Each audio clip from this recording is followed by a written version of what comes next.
What's up, everyone? In today's video, I'm going to discuss what we use for diagnosing trucks, all the different engines that we use in our shop. So if you're in the market for purchasing diagnostic equipment, this information is for you. If you like this type of content, be sure to hit that like, subscribe, and turn on notifications so you're notified when we go live or we release a new video.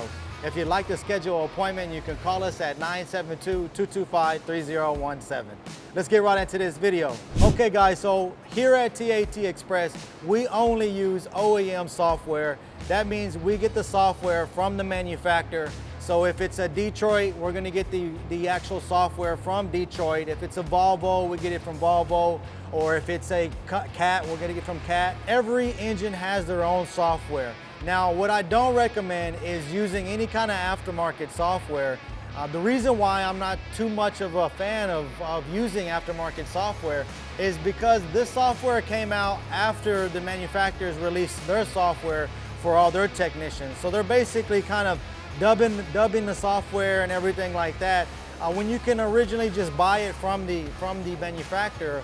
Now, the only thing that's different with the manufacturer when you're using manufacturer software is that it comes with a yearly subscription. For example, this truck here has a Detroit DD15 in it. We're paying about $2,200 a year. That's a yearly subscription just for the subscription. So yes, it is pricey, but you're getting access to all the updated information, all the updated troubleshooting procedures, online database of all the manuals that you're gonna need to work on this equipment. Now, this doesn't include everything that you're gonna need to hook up to the truck, which I'm gonna continue here shortly. But it also is not gonna include all the tools and everything, all the equipment that you're gonna need if you are looking to get into this type of software to troubleshoot. Now, another reason why I don't like the after treatment, or I don't recommend you use after treatment.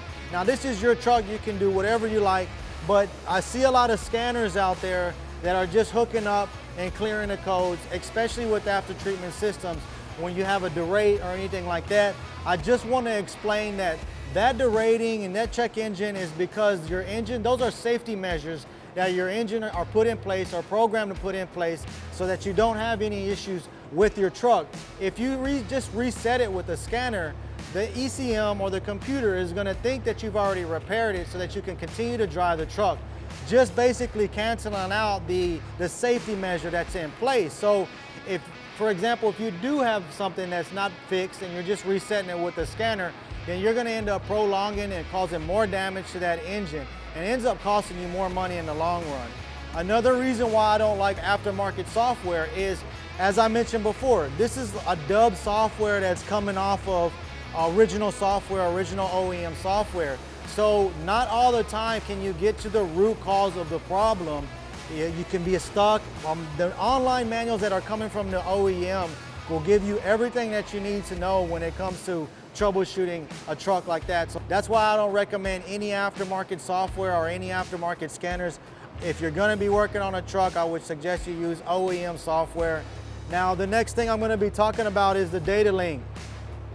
Now, this is a very popular one. It's NextIQ.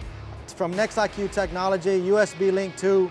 This has Wi-Fi option capability. I don't suggest you use Wi-Fi, but I'll get back to that here in just a second. But here, this is a very solid data link here. It's very rugged. Now, you got to take care of the cable. It does change the cable over from connecting to your OBD2 here to the truck, as you can see.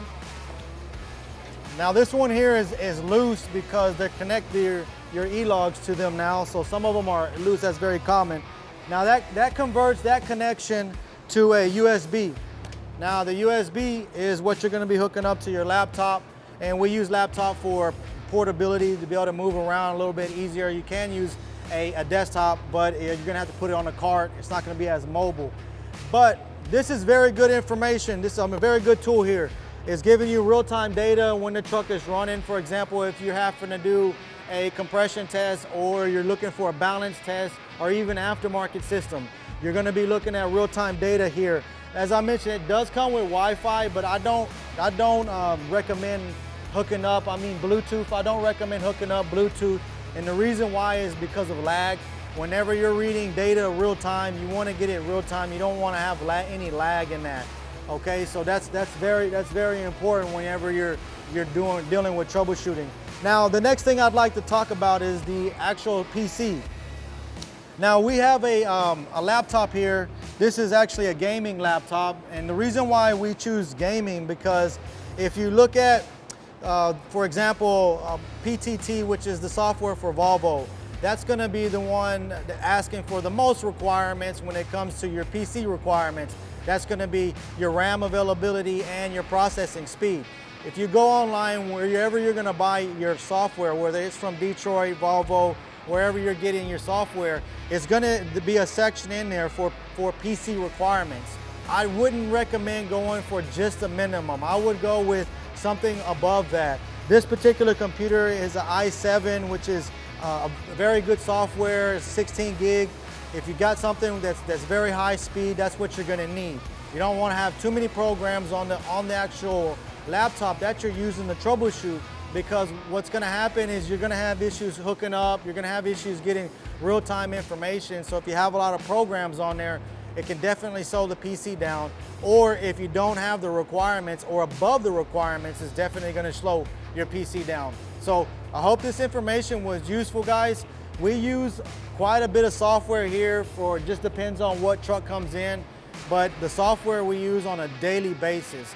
We can troubleshoot, we can do performance tests on the engine, we can do performance tests on the transmission, we can do a lot of work and check parameters and look at history in the engine before even touching it, which helps the technician out a lot when it comes to trying to pinpoint what the root cause is, because not all the time the technician is very familiar with that particular truck, what it's been through, what the history is. So the PC really gives us a real in-depth information on what the truck is doing, along with what the driver is reporting. Helps us find the root cause so we don't have repeated faults, or we can basically just get an idea of what's going on with the truck. I hope this information was useful to you guys. If you'd like to schedule an appointment, you can call us at 972-225-3017. Be sure to hit that like, subscribe, and turn on notifications so you're notified when we go live or release a new video. Guys, until next time, be safe.